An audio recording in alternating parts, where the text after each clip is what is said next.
And okay, whenever you're ready. All right. Okay. Looks like we're ready to start. Okay.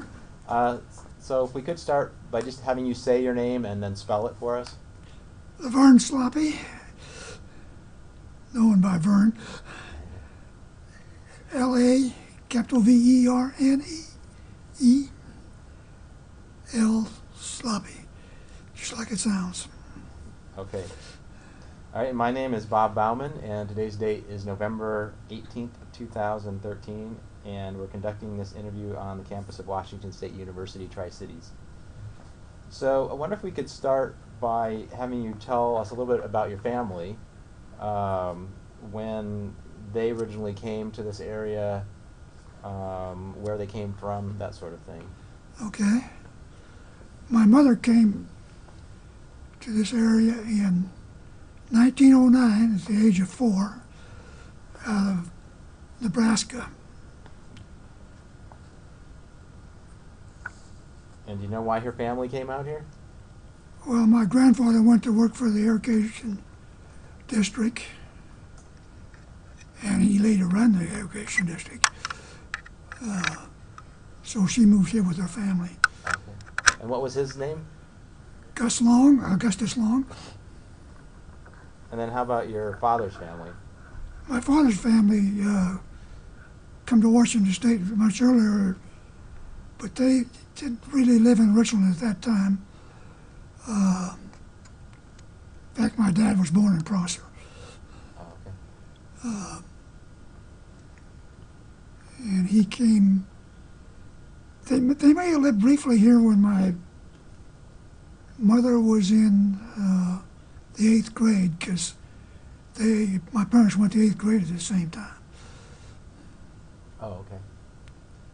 And then when did he move here sort of permanently here?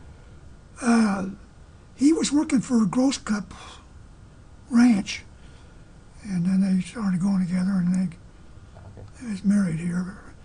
That would have been in the late 20s, I guess, Okay. because they was married in 1930. And then, so were you born in Richland then, or I was born in Kennewick. in Kennewick? They were living in the county outside of Richland, I guess, at that time. And so, did your family have a farm? And They was leasing different things. There was a couple of spots in here, and then they moved up east of Corfu in the mid-30s sometime. Oh, okay. And then they come back probably in 1938 from up there. Okay. And when they came back in '38, where did they live? We lived, I guess it would be in the West Richland area when we first moved back. Then we moved one that'd be just side of the Yakima River there, off where Van Giesen is today. And then we moved to still in Richland, but it was south of the Yakima. Would be South Richland now in there, I guess. Oh, okay. And then they moved off Van Giesen. The house and barn is still there. Off Van Giesen, as you go towards West Richland, you cross the railroad. There's a concrete block house that's got a business in there now. Oh, okay. That was the last place we lived in Richland Really? for a while. And yeah, the barn and the house are still there. There's some type of business in the house right now. And the barn's still there too. So, on these different places you lived, were these farms for the most part, or? Yeah, they was all farms. And what sort of crops did you grow on those farms? Dad had dairy cows, and of course alfalfa, and then potatoes. Starting an asparagus place there on that last place I mentioned. He was actually buying that house that he belonged to the bank and him when they took those places over. Okay. And this was the one on Van Giesen, or? Yeah, Okay. So, and you were born what year? 1932. 32? Barely. Barely. I was almost 33, but Oh, okay. now I do have one brother. My oldest brother, who's younger than I am, was born in Richland Okay. in 34. Right. So what do you remember growing up in this area? What was the area like at the time? Well, it was all mostly farms, and of course the small town of Richland. And my mother, I should mention, worked after high school. Worked at the for John Dam in the store that he had till my parents married. Do you remember in the small town of Richland when you were growing up? Do you remember any of the specific business at John Dam store? But anything else that you remember? George Gress's butcher shop, frozen. That's where all the meat was frozen and stuff. Of course, we didn't even have any electricity on the farms at that time. Did you ever get electricity before 32? Not before we moved, because we moved to Kennewick, or to Findlay area, actually, after we left here. How about telephone? Not when we was living in Richland. When you were growing up on these farms, did you have certain chores or Oh, jobs yeah. that what sorts of things did you do? What were you supposed to do? Well, I started out milking one cow when I was about, well, I guess a 6 or 7. And turned a handwritten separator for the cream, separating the milk and the cream. And being one of the older ones, some of the chores in the house and stuff, carrying water so my mother could wash clothes.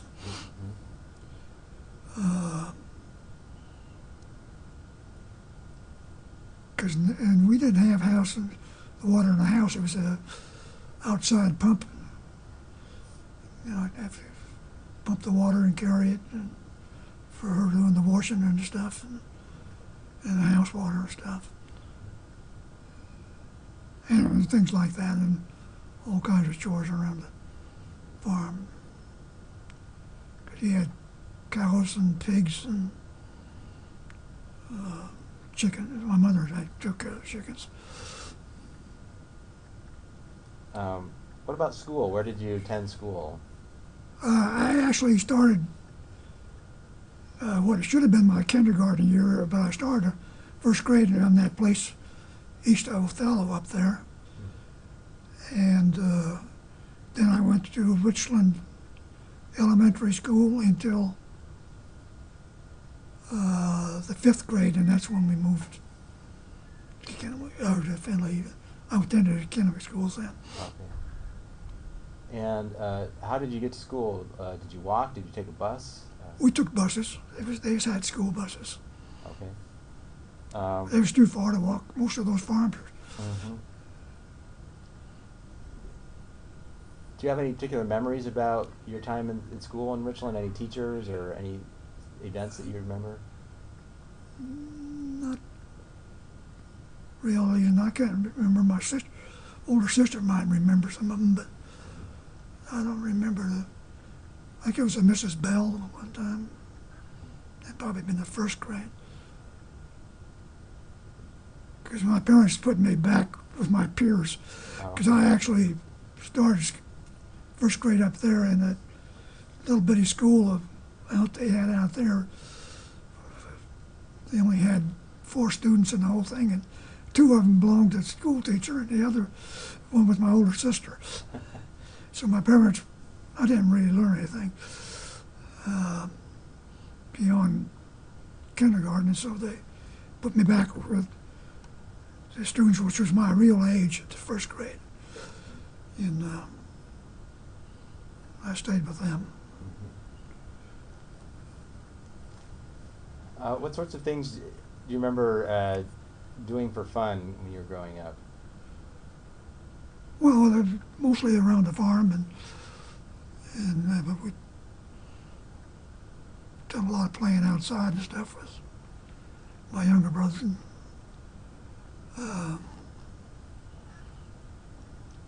it was mostly chores. There wasn't a lot of fun things and playing with neighbors' kids because it was distance away. Though some of my cousins and were fairly close, and my grandfather was living very close. And I remember a lot of things about him and my mother's family here. What I've been told, but not that I remember.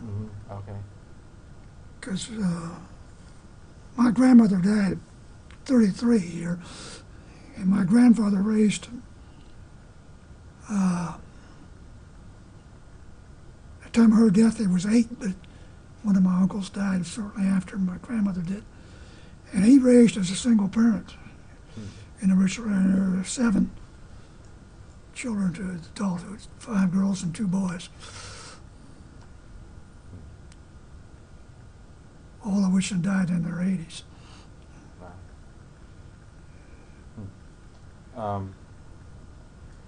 And he was actually the one that turned the irrigation water off for the Richland Air District at the time that they took all these places. He had retired, but he ran the irrigation district for years, as well as farmed. So you mean so in 1943 when they Yeah. turned? Oh, okay. He had retired then. He probably retired in the very late 39, 40.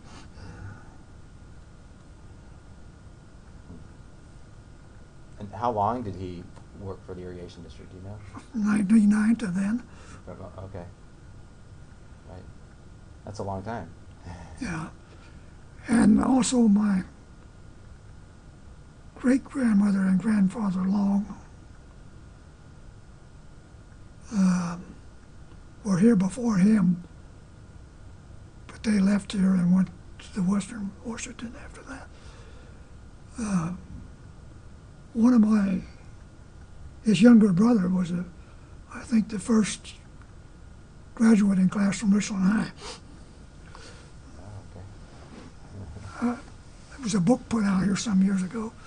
I no longer have a copy of it that has lists him as one of the graduating class.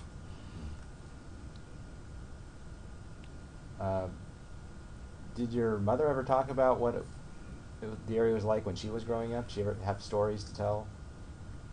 Mainly about her father and her mother and that sort of thing. She always thought that Long Avenue was named after my grandfather. I never seen that in writing anything, but that was her opinion. Do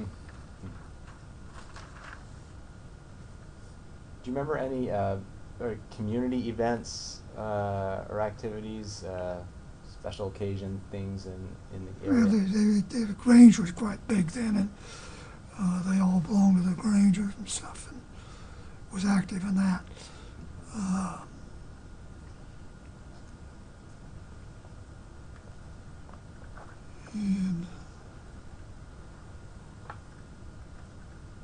And social things were more like that, and then even just to go to town was a big event for kids. Of course, it wasn't all of the whole family at one time. It was usually my father and maybe 1 or 2 of the kids. remember going to George Gress's, and he always hung up. He'd give us a sausage. He'd hang us one of those sausages around the kid's neck and stuff.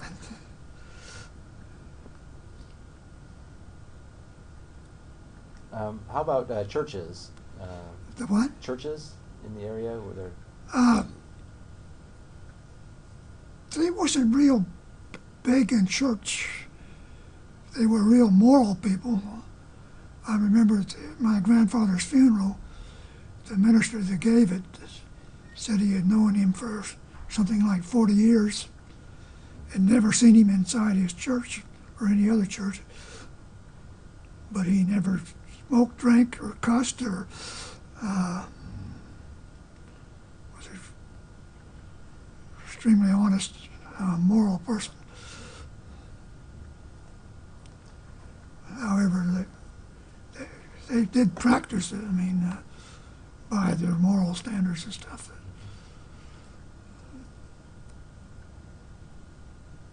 So, in 1943, when the federal government decided to build the Hanford site, how did your family find out? What memories do you have of that time? Well, I'm not sure. I guess they just came to different locations, which my grandfather was one that showed them all the property lines also. I told him, but I would have been in 43, fourth, fifth grade. And I don't remember them coming to the house in particular or anything. Did you remember how you found out? Did your parents tell you? My parents told me. And do you remember what you thought at the time, or your parents have anything to, what they said about it? Or? Well, they was just getting started and buying the place, and naturally they was upset about it. But as I remember, the bank owed the majority of the properties of these in the process of buying it. I think my parents, if I remember correctly, probably got $1,000 in the bank, got everything else. My grandfather actually sued the government along with some other people and got slightly more. He owed his place outright, of course.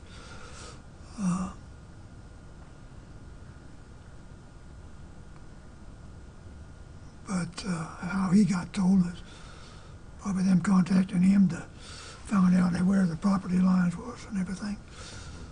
And I had one aunt that had a place too, which no longer exists. That was off Van Giesen too. Do you remember how long you were after, when you actually moved off your place?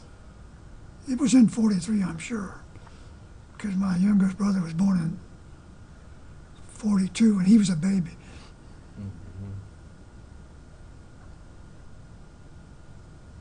Mm-hmm. Do you have any idea like how long you were there after you found out that you had to move?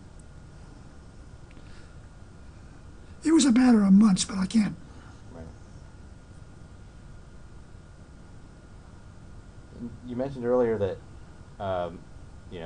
this is mostly farms and so forth. Who were your sort of closest neighbors in that last place? Well, let's see. There was a man that, I guess his name was Townsend, that had a gas station close to the Yakima there. And then my aunt and uncle was kind of a kindergartner place. Their name was Johnson. Would have been the closest ones. And I'm trying to remember the name of this cross. What would now be Van Giesen from that house. I can't remember his name. He was a bachelor, and I think it was Thornton, but I'm not sure on that name. And going back to the property you lived on, um, what sort of irrigation system did it have? I mean, how did that work? It was one quite similar to what the Kennewick and Columbia irrigation districts are. With there was irrigation ditch and they piped or run irrigation ditches into it to the different farms. Are there any memories that from your years growing up in Richland that sort of really stand out to you, or you remember well, or have a special place in your memory? I'm trying to think of something, but I can't think of anything offhand.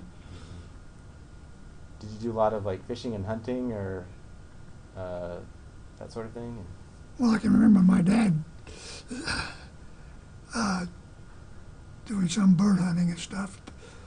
I can remember killing pheasants in the hayfield with a pitchfork too, out of season.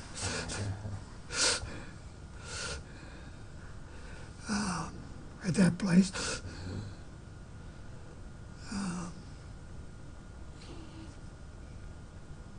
And we did fish. Actually, at that place at that time when the irrigation system went in, there was a couple of lakes in west of the house there ways that had fish in them, and we did fish, and then it was out in the pasture in there and the bullhead and stuff like that. Did you talked about occasionally going into the town of Richland.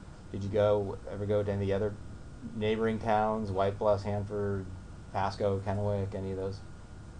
No, the only thing I can remember about White Bluffs and Hanford is that my dad, when he moved from that place at east of Corfu, and it's called Corfu, by the way, was he crossed cows at the ferry there, and probably a horseback, and brought his cows down from there into the wherever we moved in Richland that time.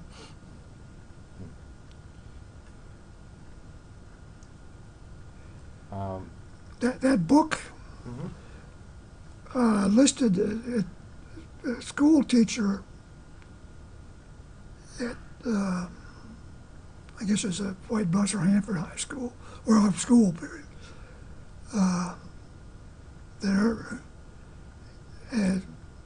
as Edith Long, which was my mother's name, but it wasn't my mother.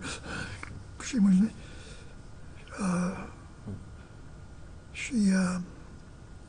was not a school teacher, and trying to remember the name of that book, but it was Probably Tales of Hanford, White Bluffs, and Richland by Martha Berry Parker. by whom? Martha Berry Parker. Yes, Yeah. that was probably it. But it did show her that a woman of that name, and I don't think it was probably two women, so I think that was probably a mistake. Be named Edith Mary or Edith M. Long,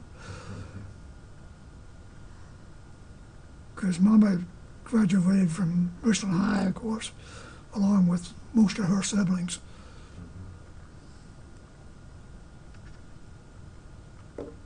Were there a lot of sort of sports activities with the school and stuff around here?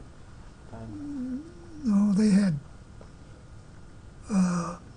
athletic teams and stuff, which some of my aunts and stuff were on the teams. They were mentioned in that book also. As his Uncle Jay, my mother's Uncle Jay, which is one I told you graduated from high school. I don't have my copy anymore. I gave it to one of my brothers, and I never got it back. So if someone was to ask you what the community of Richland was like, what this area was like in the 1930s and early 1940s, what would you tell them? It's just a small farming community. Uh, they all shopped at John Dam and Vic Nelson's, which is his partner, by the way, store. Most of them running tabs there. And then storing their meat that they butchered and stuff at George Gress's freezing place there by his meat store. I think his building is still there. It used to be a tavern and stuff in there or something.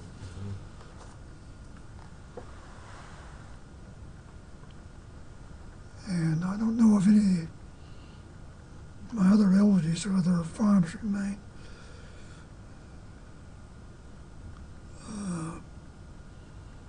Try to point them out would be rather difficult now. And so then after 1943, where did your family go then? My parents moved in the Finley area, which would all the mail and stuff would have been the Kennewick routes, rural routes, and that's still known as Sloppy's Corner out there in Finley, informally.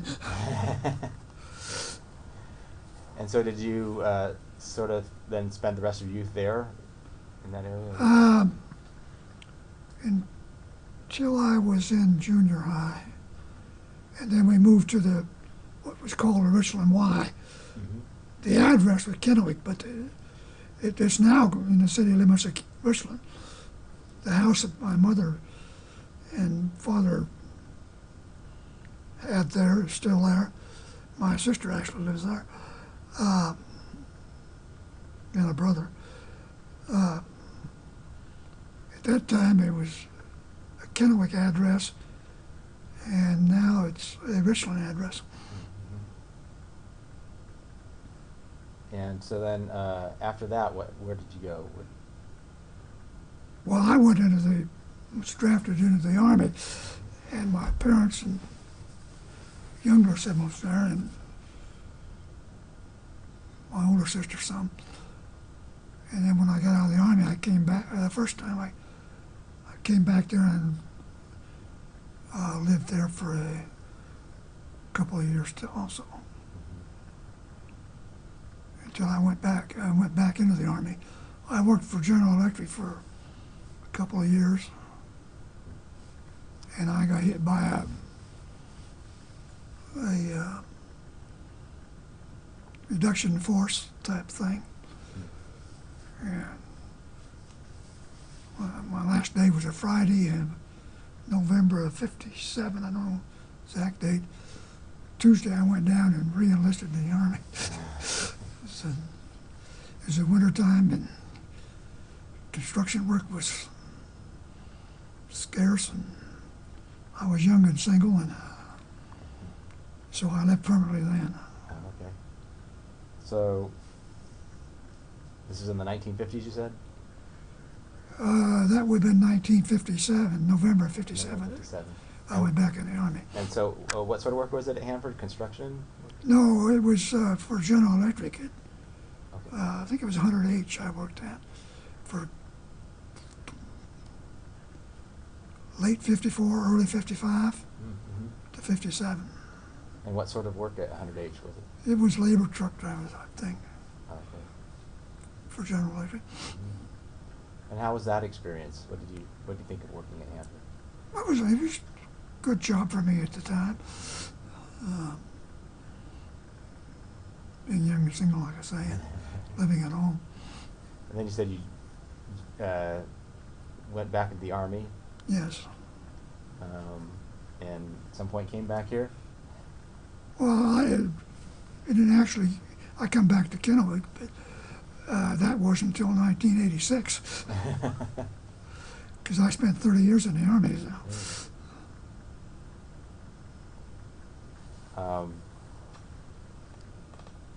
So. Is there anything about your time growing up in this area that you haven't talked about yet, or you think would be important to share, or important for people to know about?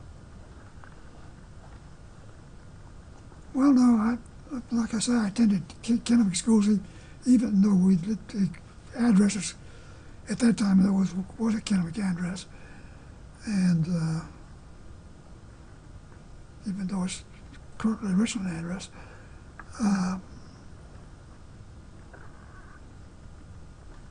no, it was a normal growing up with a bunch of brothers and sisters. Only two sisters, but a bunch of brothers. And it was typical income type thing for them. And I just want to go back to sort of 1943. You know, did your parents ever talk about having to give up their land, or afterwards, later? They naturally had some heartburn, and I don't think anybody that lived there at that time, adults anyway, ever voted Democrat again since Roosevelt was the one that did it, and they probably felt that, even though in my case it would have been mainly the bank getting the land back, especially since they never did anything with that land. Now, my grandpa's is probably all residential or even businesses, because that would have been probably close to when the hospital is now in that area. So that was all used for something. But my father's and the bank's area wasn't. My uncles and aunts' area is still all weeds and things. Back against the sand hill there, where the irrigation district ran down, or the irrigation ran down.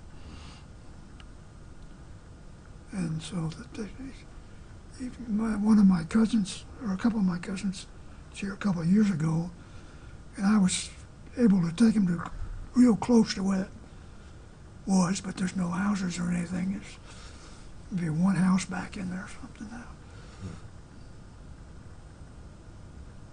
Be off to the right.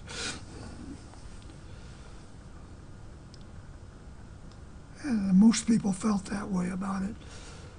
And like I say, my grandfather sued him because it didn't take long for the lawsuit, but it did get them a little more in the land area.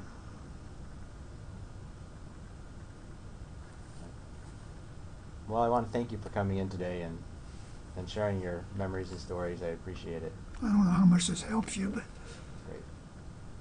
All right. Thanks very much. you wouldn't know where I get a copy of that book, do you? You know, it's really hard to find. I've seen it at used books and